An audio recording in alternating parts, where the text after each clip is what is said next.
Hi students. Today we are discussing about types of shares. ఈ types of shares చెప్పుకునే ముందు మనం different fund arrangements గురించి మాట్లాడదాం. కంపెనీకి ఫండ్ కావాలన్నప్పుడు at the time of requirement of funds, how many modes of fund generations? First మనం discuss చేసుకుందాం. కంపెనీకి ఫండ్ని ఏ రకాలుగా జనరేట్ చేయొచ్చు. ఫస్ట్ ఈక్విటీ షేర్ క్యాపిటల్ ద్వారా ఫండ్ జనరేట్ చేయొచ్చు. ఈక్విటీ షేర్ క్యాపిటల్ గురించి ఆల్రెడీ చెప్పుకున్నాం. రెండోది ప్రిఫరెన్స్ షేర్ క్యాపిటల్ ద్వారా ఫండ్ జనరేట్ చేయొచ్చు. మూడోది డిబెంచర్స్ ద్వారా ఫండ్ జనరేట్ చేయొచ్చు. Debentures or bonds. నాలుగోది unsecured loans or term loans. వీటి ద్వారా ఇవన్నీ అన్సెక్యూర్డ్ లోన్స్, టర్మ్ లోన్స్ అనేవి లాంగ్ టర్మ్ బారోయింగ్స్. వాటి ద్వారా కూడా ఫండ్ జనరేట్ చేయొచ్చు. ఇప్పుడు మనం ఆల్రెడీ ఈక్విటీ షేర్ క్యాపిటల్ గురించి చెప్పుకున్నాం. But about preference share capital. Preference share capital అనేది ఏ విధంగా ఉంటుంది? Persons holding preference shares are called preference share holders. Equity share capital preference అంటే ఏంటన్నమాట, ఆ షేర్స్ కి ప్రిఫరెన్స్ ఉంటుంది. దేంట్లో ఉంటుంది preference? Payment of dividend and repayment of capital. దీంట్లో ప్రిఫరెన్స్ ఉంటుంది కాబట్టి వీళ్ళని ప్రిఫరెన్స్ షేర్ హోల్డర్స్ అని అంటారు అనమాట. ఇప్పుడు ఫండ్ని ఈక్విటీ అంటే ఈక్విటీ షేర్ క్యాపిటల్ ద్వారా ఫండ్స్ తీసుకొచ్చాం అనుకోండి. ఈక్విటీ షేర్ క్యాపిటల్కి ప్రాఫిట్ వస్తే డివిడెండ్ ఇస్తారు, ప్రాఫిట్ రాకపోతే డివిడెండ్ ఇవ్వరు. అలాగే కంపెనీ వైండ్ అప్ అయినప్పుడు వాళ్ళ లయబిలిటీస్ అన్ని క్లియర్ చేసిన తర్వాత ఏమైనా మిగిలితే తీసుకోవాలండి. లేకపోతే వాళ్ళకి ఏం ఉండదు, వాళ్ళకి ఏం పేమెంట్ చేయరు ఈక్విటీ షేర్ హోల్డర్స్. కాకపోతే వాళ్ళకి ఓటింగ్ రైట్స్ ఉంటాయి. ఇందులో మేనేజ్మెంట్ని డిసైడ్ చేయడం, మేనేజ్మెంట్ని అపాయింట్ చేయడానికి, అలాగే రిజల్యూషన్స్ పాస్ చేయడానికి జనరల్ బాడీ మీటింగ్లో ఓటింగ్ రైట్స్ ఉంటాయి ఈక్విటీ షేర్ హోల్డర్స్కి. అలాగే ప్రిఫరెన్స్ షేర్ హోల్డర్స్కి equity share holders preference share హోల్డర్కి డిఫరెన్స్ ఏంటి? ఈక్విటీ షేర్ హోల్డర్స్కి ప్రాఫిట్ ఉంటే డివిడెండ్ ఇస్తారు, ప్రాఫిట్ లేకపోతే డివిడెండ్ ఇవ్వరు. ఈ ప్రిఫరెన్స్ షేర్ హోల్డర్స్కి ప్రిఫరెన్స్ ఇస్తారు. దేంట్లో ప్రాఫిట్ ఉన్నా లేకపోయినా డివిడెండ్ ఇవ్వాలి. అంటే ఫస్ట్ ఇయర్ ప్రాఫిట్ వస్తే డివిడెండ్ డిక్లేర్ చేస్తారు. ఫస్ట్ ప్రిఫరెన్స్ షేర్ హోల్డర్స్కి ఇచ్చి తర్వాత ఈక్విటీ షేర్ హోల్డర్స్కి ఇస్తారు. ప్రాఫిట్ రాలేదనుకోండి డివిడెండ్ డిక్లేర్ చేయరు. నెక్స్ట్ ఇయర్ ప్రాఫిట్ వచ్చినప్పుడు డివిడెండ్ డిక్లేర్ చేసినప్పుడు ఫస్ట్ ఇయర్ది సెకండ్ ఇయర్ది కలిపి ప్రిఫరెన్స్ షేర్ హోల్డర్స్కి ఇవ్వాలి డివిడెండ్. అది ఈక్విటీ షేర్ హోల్డర్స్కి అలా కాదు. ఫస్ట్ ఇయర్ ప్రాఫిట్ రాలేదు, dividend no dividend. Second year profit వచ్చింది, డివిడెండ్ ఇస్తారు. ఆ విధంగా ఉంటుంది అనమాట. అలాగే ప్రిఫరెన్స్ షేర్ హోల్డర్స్కి ఓటింగ్ రైట్స్ ఉండవు. వాళ్ళకి ఓటింగ్ రైట్స్ ఉండవు. వాళ్ళు దేంట్లోనూ జనరల్ బాడీ మీటింగ్లో వాళ్ళు ఓట్ చేయలేరు, మేనేజ్మెంట్ని అపాయింట్ చేయడంలో కానీ, అలాగే రిజల్యూషన్స్ పాస్ చేయడంలో, మేనేజ్మెంట్ డెసిషన్స్ తీసుకోవడంలో కానీ వాళ్ళ పార్టిసిపేషన్ ఏమఉండదు. ఈ ప్రిఫరెన్స్ షేర్ హోల్డర్స్ అంటే ఏంటనమాట, అంటే company generally uses this mode of finance as it is the cheaper than the raising debt. అంటే మన టర్నోస్ తేవడం ద్వారా వచ్చే ఫండ్ కంటే కూడా తక్కువకి ఇది ప్రిఫరెన్స్ షేర్స్ని మనం ప్రిఫరెన్స్ షేర్స్ ద్వారా ఫండ్ మనం తెచ్చుకోవచ్చు. అంటే ఇప్పుడు టర్మ్ లోన్స్కి ఇంట్రెస్ట్ రేట్ ఎక్కువ ఉంటుంది, మనం ప్రిఫరెన్స్ షేర్ హోల్డర్స్కి ఇచ్చే డివిడెండ్ కొంచెం తక్కువ ఉంటుంది. కాబట్టి దానికంటే కొంచెం చీపర్ రేట్స్కి మనకి ప్రిఫరెన్స్ షేర్స్ ద్వారా ఫండ్ అనేది మనకి అవైలబిలిటీ ఉంటుంది అనమాట. ఈ సంవత్సరం ప్రాఫిట్ రాకపోతే నెక్స్ట్ ఇయర్ పే చేయొచ్చు ప్రిఫరెన్స్ షేర్ హోల్డర్స్కి. టర్మ్ లోన్స్కి అలా కాదు కదా. డిబెంచర్స్కి, టర్మ్ లోన్స్కి ప్రాఫిట్ వచ్చినా రాకపోయినా ఇంట్రెస్ట్ పే చేయాలి వాళ్ళకి. ఇది ఛాన్స్ ఉంది. వాళ్ళకంటే వాళ్ళ ఇంట్రెస్ట్ రేట్ ఎక్కువ ఉంటుంది, వీళ్ళకి డివిడెండ్ పేఅవుట్ రేషియో కొంచెం తక్కువ ఉంటుంది. డివిడెండ్ రేట్ ఆఫ్ డివిడెండ్ కొంచెం తక్కువ ఉంటుంది. ఈ సంవత్సరం ప్రాఫిట్ రాకపోతే నెక్స్ట్ ఇయర్ పే చేసుకునే ఛాన్స్ ఉంటుంది. అది ప్రిఫరెన్స్ షేర్ క్యాపిటల్కి డిబెంచర్స్కి డిఫరెన్స్ అనమాట. ఆ డెట్ కంటే కూడా cheaper than the debt. Preference shares mode of financing of preference share capital is cheaper than the raising of debt అనమాట. అందుకని కంపెనీస్ ఎక్కువ ప్రిఫరెన్స్ షేర్స్ని కన్సిడర్ చేస్తాయి, ప్రిఫరెన్స్ ఇస్తాయి అనమాట. ఇప్పుడు ప్రిఫరెన్స్ షేర్స్లో ఎన్ని రకాలు ఉంటాయి? ప్రిఫరెన్స్ షేర్ క్యాపిటల్ అనేది ఎన్ని రకాలుగా ఉంటుంది? ఒకటి cumulative preference shares. The preference shares definition, they are issued a preference dividend at a fixed dividend at fixed rate during the life time of the company. Preference share holders కి fixed rate of dividend ఉంటుంది, fixed dividend ఉంటుంది during the life time of the company.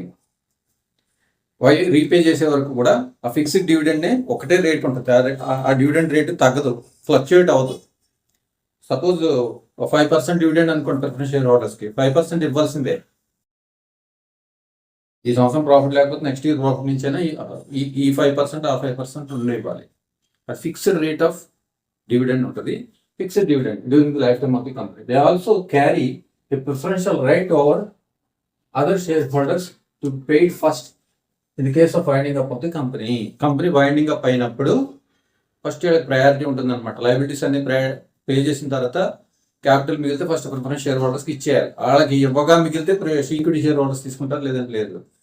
వాళ్ళకి priority ఉంటుంది అనమాట in the case of winding up of the company. Winding up of the company repayment of capital లో కూడా preference share holders కి preference ఉంటుంది. ఎందులో ఉంటుంది? డివిడెండ్ పే చేసేటప్పుడు ప్రిఫరెన్స్ ఉంటుంది, రీపేమెంట్ ఆఫ్ క్యాపిటల్ లో కూడా at the time of winding up of the company repayment of capital లో కూడా ప్రిఫరెన్స్ ఉంటుంది ప్రిఫరెన్స్ షేర్ హోల్డర్స్ కి. అలాగే they enjoy preferential rights in the matter of payment of dividend and repayment of capital. Generally, holders of these shares do not get voting rights. Dividend payment లోను అలాగే capital repayment at the time of winding up of కంపెనీలోను వీళ్ళకి preference ఉంటుంది, కానీ voting rights ఉండవు. Voting rights అంటే మేనేజ్మెంట్ని appoint చేసుకోవడం, అలాగే రిజల్యూషన్స్ పాస్ చేయడంలో వీళ్ళకి ఏమి ఓటింగ్ రైట్స్ ఉండవు. అలాగే ఈ ప్రిఫరెన్స్ షేర్స్ అనేది, షేర్ క్యాపిటల్ అనేది ఎన్ని రకాలుగా ఉంటుంది అనేది మనం చూద్దాం. First cumulative preference shares. Cumulative preference shares అంటే ఏంటి? మనం ఇప్పుడే చెప్పుకున్నాం, వీళ్ళకి ఫిక్స్డ్ రేట్ ఆఫ్ డివిడెండ్ ఉంటుంది. ఈ ఫిక్స్డ్ రేట్ ఆఫ్ డివిడెండ్ని ఈ సంవత్సరం ప్రాఫిట్ వచ్చింది, డివిడెండ్ డిక్లేర్ చేశారు. 5% డివిడెండ్ ఇవ్వాలనుకుంటే 5% ఇచ్చేస్తాం. ఈ సంవత్సరం లాస్ వచ్చింది, డివిడెండ్ డిక్లేర్ చేయలేదు. నెక్స్ట్ ఇయర్ ప్రాఫిట్ వచ్చింది, డివిడెండ్ డిక్లేర్ చేశారు. ఫస్ట్ ఇయర్ 5%, సెకండ్ ఇయర్ 5%, 10% ఇచ్చారు. అంటే క్యూములేట్ అవుతుంది అనమాట. ఫస్ట్ ఇయర్ అన్పెయిడ్ డివిడెండ్ ఏదైతే ఉందో నెక్స్ట్ ఇయర్కి క్యారీ ఫార్వర్డ్ అవుతుంది. క్యూములేటివ్ డివిడెండ్ అనమాట. అందుకని క్యూములేటివ్ ప్రిఫరెన్స్ షేర్ చూడండి, carries the right to a fixed amount of dividend, a dividend at fixed rate payable even out of future profits in the current year profits, out of future profits.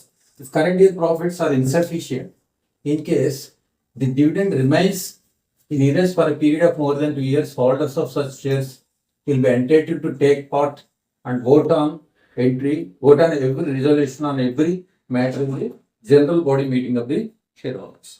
అది ఇప్పుడు కంపెనీకి insufficient profits ఉంటే dividend declare చేయలేకపోయాం. Next year profit సఫిషియెంట్గా ఉంటే 2 ఇయర్స్ది cumulative అవుతుంది, dividend pay out చేస్తాం 2 ఇయర్స్. ఇప్పుడు నెక్స్ట్ ఇయర్ కూడా ప్రాఫిట్ రాలేదనుకో, థర్డ్ ఇయర్కి వెళ్ళిపోయింది. మోర్ దెన్ 2 ఇయర్స్ ఎప్పుడైతే డివిడెండ్ డిలే ఉందో, డివిడెండ్ పేమెంట్ చేయలేదో, అప్పుడు వీళ్ళకి ప్రిఫరెన్స్ షేర్ హోల్డర్స్కి ఓటింగ్ రైట్స్ వస్తాయి. ఏ విధంగా మేనేజ్మెంట్ని డిసైడ్ చేయడంలో ఓటింగ్ రైట్స్ వస్తాయి, రిజల్యూషన్స్ పాస్ చేయడంలో ఓటింగ్ రైట్స్ వస్తాయి. More than 2 years delay in payment of dividend ఉన్నట్లయితే ప్రిఫరెన్స్ షేర్ హోల్డర్స్కి ఓటింగ్ రైట్స్ వస్తాయన్నమాట. General body meeting share holders. అర్థమైందా? మోర్ దెన్ 2 ఇయర్స్గా డివిడెండ్ పే చేయలేదు ప్రిఫరెన్స్ షేర్ హోల్డర్స్ కంటే, వాళ్ళు ఆటోమేటిక్గా ఓటింగ్ రైట్స్ వచ్చేస్తాయి. కంపెనీ ఓనర్షిప్లో వాళ్ళకి భాగం వస్తుంది అనమాట, వాళ్ళు ఓనర్స్ అయిపోతారు. ఓటింగ్ రైట్స్ ఎప్పుడైతే వచ్చినప్పుడు ఓనర్స్తో సంబంధం. 2 ఇయర్స్గా పే చేయకపోతే, ఫస్ట్ ఇయర్ రాకపోతే సెకండ్ ఇయర్ కంపల్సరీ పే చేయాలి. అది cumulative preference shares. Non cumulative preference shares అంటే ఏంటనమాట? Carries the right to a fixed amount of dividend in case of no dividend is declared in a year due to any reason. The right to receive such dividend for that year expires. It implies the shareholders of such a shares is not entitled to areas of dividend in future. అంటే ఏంటనమాట? ఈ సంవత్సరం profit non cumulative preference shares అంటే preference shares మనం issue చేసేటప్పుడే మనకి ఒక agreement ఉంటుంది. అందులో మనకు క్లియర్గా మెన్షన్ చేస్తారు, క్యూములేటివ్ ప్రిఫరెన్స్ షేర్సా లేదంటే నాన్ క్యూములేటివ్ బేసిసా. నాన్ క్యూములేటివ్ అంటే ఏంటి? ఈ సంవత్సరం ప్రాఫిట్ రాలేదు, డివిడెండ్ డిక్లేర్ చేయలేదు, ప్రిఫరెన్స్ షేర్ హోల్డర్స్ కూడా డివిడెండ్ ఇవ్వము, ఎక్స్పైర్స్ ఆ సంవత్సరంతో. అది అక్యుములేట్ అవ్వదు నెక్స్ట్ ఇయర్కి అక్యుములేట్ అవ్వదు నాన్ క్యూములేటివ్ ప్రిఫరెన్స్ షేర్స్ విషయంలో. అది నాన్ క్యూములేటివ్ ప్రిఫరెన్స్ షేర్స్ అంటే అది is not entitle to arrears of dividend in future. ఈ సంవత్సరం తీసుకోవాలి, నెక్స్ట్ ఇయర్కి క్యారీ ఫార్వర్డ్ అవ్వదన్నమాట. నెక్స్ట్ ఏంటి, పార్టిసిపేటింగ్ ప్రిఫరెన్స్ షేర్స్. ఇది థర్డ్ టైప్ ప్రిఫరెన్స్ షేర్స్ లో third one, participating preference shares. Participating preference shares అంటే ఏంటి, carries the right to participate in the surplus profits if any after the equity share holders have been paid dividend at a stipulated rate. Similarly, in the event of winding up of the company, this type of shares carries the right to receive a predetermined profit of proportion of surplus as well once the equity shareholders have been paid off. అది participating preference shares అంటే ఏంటనమాట, మనం జనరల్గా ఏమనుకున్నాం, డివిడెండ్లో వీళ్ళకి preference ఉంటుంది, అలాగే repayment of క్యాపిటల్లో preference ఉంటుంది at the time of winding up. ఇప్పుడు ఏంటనమాట, డివిడెండ్ ఇచ్చేసాం, ఈ సంవత్సరం ప్రాఫిట్ వచ్చింది, డివిడెండ్ డిక్లేర్ చేసేసాం ప్రిఫరెన్స్ షేర్ హోల్డర్స్. వాళ్ళకి డివిడెండ్ ఇచ్చిన తర్వాత ఈక్విటీ షేర్ హోల్డర్స్ కూడా డివిడెండ్ డిక్లేర్ చేసాం, ప్రిఫరెన్స్ షేర్ హోల్డర్స్కి ఇచ్చేసాం, ఈక్విటీ షేర్ హోల్డర్స్ కూడా డివిడెండ్ ఇచ్చేసాం, ఇంకా ప్రాఫిట్ ఉంది, still there is a surplus. అప్పుడు ఏంటనమాట, వీళ్ళు పార్టిసిపేట్ చేస్తారు, ఆ సర్ప్లస్లో వీళ్ళకి షేర్ ఉంటుంది, ప్రొపోర్షనేట్గా ఇస్తామన్నమాట. ఈక్విటీ షేర్ హోల్డర్స్ వాళ్ళ నెంబర్ ఆఫ్ షేర్స్ ఉన్నాయి, అంత ప్రొపోర్షనేట్గా ఈక్విటీ షేర్ హోల్డర్స్కి ఎన్ని నెంబర్ ఆఫ్ షేర్స్ ఉన్నాయి, వీళ్ళకి ఎన్ని నెంబర్ ఆఫ్ షేర్స్ ఉన్నాయి, ఆ ప్రొపోర్షనేట్గా వీళ్ళకి పార్టిసిపేట్ చేస్తారు. అందుకే వీళ్ళు పార్టిసిపేటింగ్ ప్రిఫరెన్స్ షేర్స్ అన్నారు. సర్ప్లస్ ప్రాఫిట్స్లో పార్టిసిపేషన్ ఉంటుంది. అలాగే వైండింగ్ అప్ అయినప్పుడు కంపెనీ మొత్తం లైబిలిటీస్ అన్ని క్లియర్ చేసేసాం, క్యాపిటల్ ఉంది, ఈక్విటీ షేర్ హోల్డర్స్ క్యాపిటల్ వాళ్ళకి ఇచ్చేసాం, ప్రిఫరెన్స్ షేర్ హోల్డర్స్ క్యాపిటల్ వాళ్ళకి ఇచ్చేసాం, still there is a surplus. ఆ కేసులో కూడా ప్రొపోర్షనేట్గా వీళ్ళకి క్యాపిటల్ రీపేమెంట్ ఉంటుంది. అందుకని పార్టిసిపేటింగ్ ప్రిఫరెన్స్ షేర్ హోల్డర్స్ ఉంటారు పార్టిసిపేటింగ్. ఇదన్నీ కూడా at the time of agreement cumulative basis non cumulative basis preference shares, participating preference shares non participating preference shares అనేది క్లియర్గా అగ్రిమెంట్లో మెన్షన్ చేసుకోవాలి. పార్టిసిపేటింగ్ అయిపోయింది. Non participating preference shares. Non participating ఏంటన్నమాట, carries the right only a fixed rate of dividend every year without any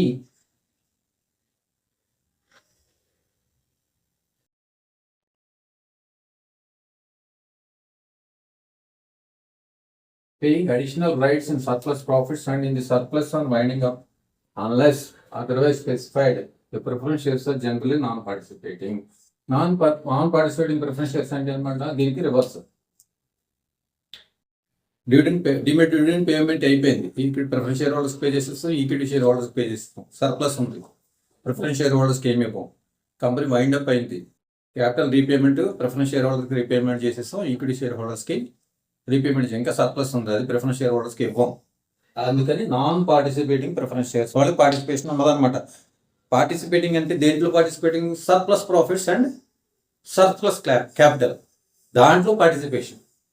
participating preference షేర్స్లో participate చేస్తారు, participation ఉంటుంది. Non participating preference షేర్స్లో సర్ప్లస్ ప్రాఫిట్స్లో పార్టిసిపేటింగ్ ఉంటుంది, అలాగే సర్ప్లస్ క్యాపిటల్లో కూడా పార్టిసిపేషన్ ఉంటుంది వైండింగ్ అప్ అయినప్పుడు. అది నెక్స్ట్ రిడీమబుల్ ప్రిఫరెన్స్ షేర్స్ అంటే ఏమి మెన్షన్ చేయకపోతే అది నాన్ పార్టిసిపేటింగ్ ప్రిఫరెన్స్ షేర్స్ అవుతుంది అనమాట. ఇక్కడ చెప్తున్నారు, the preference shares are generally non participating. అగ్రిమెంట్లో మెన్షన్ చేస్తే పార్టిసిపేటింగ్ అని, ఓకే, ఏం మెన్షన్ చేయలేదంటే నాన్ పార్టిసిపేటింగ్. నెక్స్ట్ ఏంటి, redeemable preference shares. These are the shares of the company may issue on the condition that company will repay after the fixed period or even earlier at company's description. Redeemable preference shares. Redeemable అంటే redemption అంటే ఏంటనమాట, redemption అంటే preference షేర్స్ని payback చేస్తుంది company. Issue చేసినప్పుడు వాళ్ళ దగ్గర fund తీసుకుంటుంది. రిడీమ్షన్ అంటే డబ్బులు వెనక్కి ఇచ్చేసి రిడీమ్ చేసేస్తుంది అనమాట. రిడీమ్ చేయడం అంటే సేల్ చేసేయడం. ప్రిఫరెన్స్ షేర్ హోల్డర్స్ వాళ్ళ షేర్స్ని కంపెనీకి అమ్మేస్తారు, కంపెనీ మళ్ళీ వెనక్కి తీసేసుకుంటుంది. వాటిని రిడీమబుల్ ప్రిఫరెన్స్ షేర్స్ అంటారు. ఫిక్స్డ్ టైం ఉంటుందండి, జనరల్గా 20 ఇయర్స్ తర్వాత ప్రిఫరెన్స్ షేర్స్ని ఖచ్చితంగా రిడీమ్ చేయాలి. రిడీమ్ చేసేసి వాళ్ళకి పే చేసేసి కావాలంటే మళ్ళీ ఫ్రెష్గా ఇష్యూ చేసుకోవచ్చు. అది రిడీమబుల్ ప్రిఫరెన్స్ షేర్స్. 20 సంవత్సరాలు కట్ ఆఫ్ టైం ఉంది, ఇంకా ముందే కావాలనుకో 2 ఇయర్స్లోనే రిడీమ్ చేయొచ్చు, 5 ఇయర్స్లో రిడీమ్ చేయొచ్చు, 10 ఇయర్స్లో కూడా రిడీమ్ చేయొచ్చు. కానీ మోర్ దెన్ 20 ఇయర్స్ అనేది ఉండదు. 20 ఇయర్స్ లోపల ఎప్పుడైనా రిడీమబుల్ చేసుకోవచ్చు. It is completely based on the description of the company description మీదే బేస్ అయి ఉంటుంది అనమాట. కంపెనీ ఇష్టం ఎన్ని సంవత్సరాలు రిడీమ్ చేయకుండా ప్రిఫరెన్స్ షేర్స్ ఉంచవచ్చు. కంపెనీ డిస్క్రిప్షన్ అనమాట. డిస్క్రిప్షనరీ పవర్స్ అన్నీ కూడా కంపెనీకి ఉంటాయి. 5 yearsలో రిడీమ్ చేసేద్దామంటే రిడీమ్ చేసేస్తాం. 10 years అనుకుంటే 10 yearsలో రిడీమ్ చేసేయచ్చు. 20 years క్యారీ చేస్తే 20 years పెట్టుకోవచ్చు. అదంతా completely based on the description of the company. Non redeemable preference shares ఇదేంటి? Irredeemable preference shares are perpetual shares that the issuing company cannot buy back or repay during its active lifetime. These shares do not have a fixed maturity date and the principal amount is the typically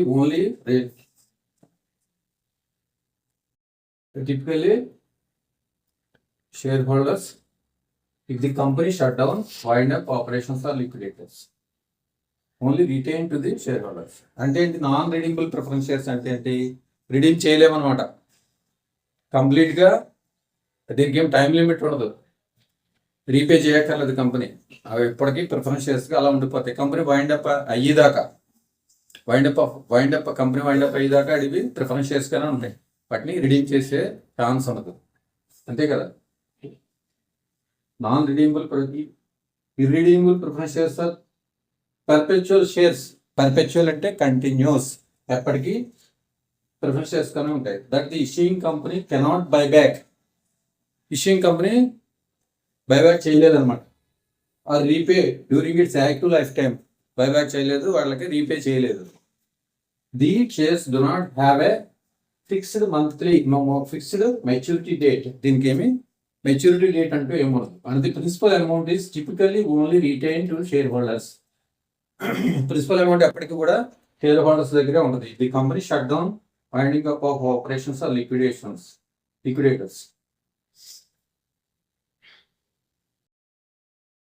only return to share holders. Principal amount అనేది winding up అయినప్పుడు return చేసేస్తాం. Winding up అయినప్పుడు వాళ్ళ principal amount, capital amount ఏదైతే ఉందో అది return చేసేస్తాం, మనం రిటర్న్ ఇచ్చేస్తాం. అప్పటి వరకు అవి ప్రిఫరెన్స్ షేర్గానే ఉంటాయి. అవి వాటిని రిడీమ్ చేయలేమన్నమాట. Non redeemable preference shares. Next ఏంటి? Convertible preference shares. Convertible preference shares. These shares give the right to the holder to get them converted into equity shares at their action according to the terms and conditions of their issue.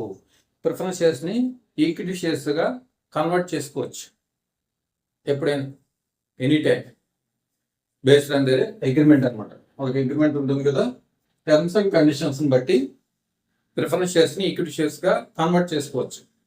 అది వాటిని convertible preference shares అంటారు అనమాట. ఇంకోటి ఏంటి? Non convertible preference shares.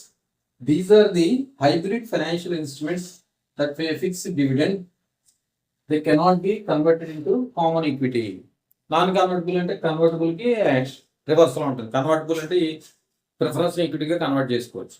Non convertible అంటే cannot convert. Preference షేర్స్గానే ఉంటాయి. అవి ఎప్పటికీ ప్రిఫరెన్స్ షేర్స్గానే ఉంటుంది. దానికి ఫిక్స్డ్ డివిడెండ్ వెళ్తుంది అనమాట.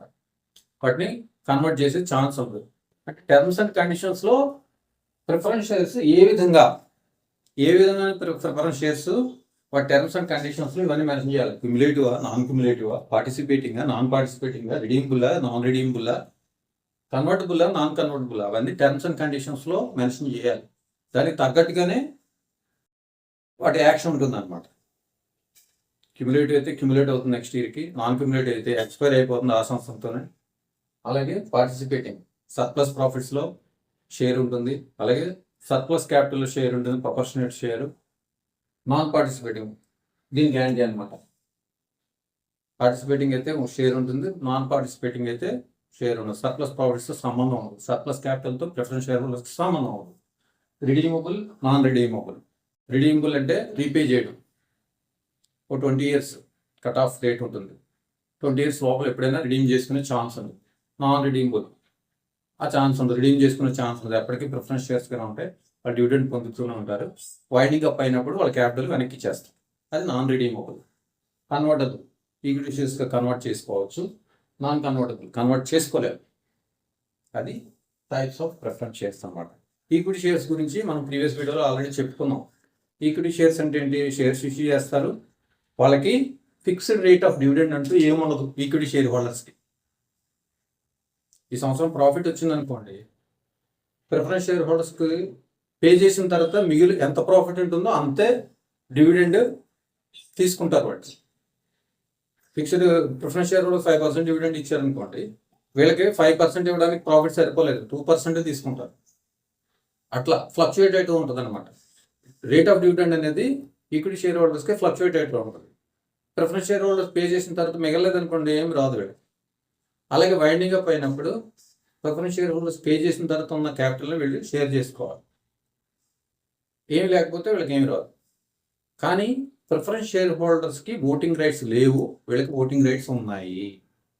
వీళ్ళు మేనేజ్మెంట్ని డిసైడ్ చేస్తారు, అపాయింట్ చేసుకుంటారు. అలాగే రెజల్యూషన్స్ పాస్ చేస్తారు. కంపెనీకి సంబంధించిన డెసిషన్స్ అన్ని ఈక్విటీ షేర్ హోల్డర్స్ తీసుకుంటారు. దాంట్లో ప్రిఫరెన్స్ షేర్ హోల్డర్స్ ఇన్వాల్వ్మెంట్ అయితే ఏమీ ఉండదు. అంటే equity share holders are the first owners of the company, వాళ్ళే ఓనర్స్. వీళ్ళకి ఓటింగ్ రైట్స్ ఉంటాయి. ఏ రకాలుగా ఎన్ని రకాల ఈక్విటీ షేర్స్ ఉన్నాయి మనం ప్రీవియస్ వీడియోలో చెప్పుకున్నాం. Authorised capital, issued capital, subscribed capital, paid up capital, తర్వాత bonus shares, right shares and sweet equity. ఇన్ని రకాల ఈక్విటీ షేర్స్ ఉన్నాయన్నమాట. వాటికి అవి ఈక్విటీ షేర్స్కి సంబంధించి, ఇవి ప్రిఫరెన్స్ షేర్స్కి సంబంధించింది అనమాట. Okay, thank you.